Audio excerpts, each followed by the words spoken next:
আমার আজকের রেসিপি মেথি পরোটা। আমি মেথি শাকগুলোকে বেছে ধুয়ে নিয়েছি। এবার এই শাকগুলোকে কেটে নেব। পরোটার জন্য আটা নিয়ে নিচ্ছি। এরপর এর মধ্যে দিয়ে দিচ্ছি পরিমাণ মতো নুন। হাতের মধ্যে একটু জোয়ান নিয়ে জোয়ানটাকে ভালো করে ঘষে নিয়ে সেটা আটার মধ্যে দিয়ে দিচ্ছি। আর দিয়ে দিচ্ছি আদা কুচি, ময়মের জন্য 1 চামচ সাদা তেল ও মেথি শাক। এবার সব উপকরণগুলো আটার সাথে ভালো করে মেখে নেব।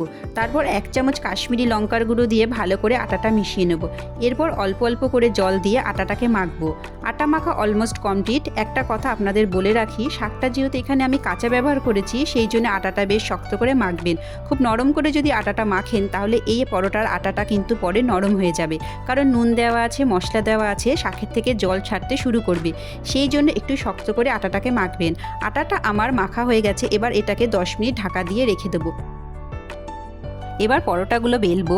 আমি এখানে আটা দিয়ে পরোটা বেলছি। তাওয়া গরম হয়ে গেছে। এবার একটা একটা করে পরোটা আমি সেঁকে নেব। সমস্ত পরোটা শেখা হয়ে গেছে। এবার অল্প অল্প করে তেল দিয়ে পরোটাগুলোকে ভেজে নেব। এইভাবে পরোটা ভাজলে খুব বেশি তেলের প্রয়োজন পড়ে না। পিঠ ভাজা হয়ে গেলে অন্য পিঠ উল্টে দেবো। তারপর এর ওপর আরও একটা পরোটা দিয়ে দেবো।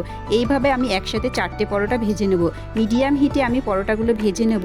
সমস্ত পরোটা হালকা লাল লাল করে ভাজা হয়ে গেছে। তৈরি হয়ে গেছে মেথি পরোটা।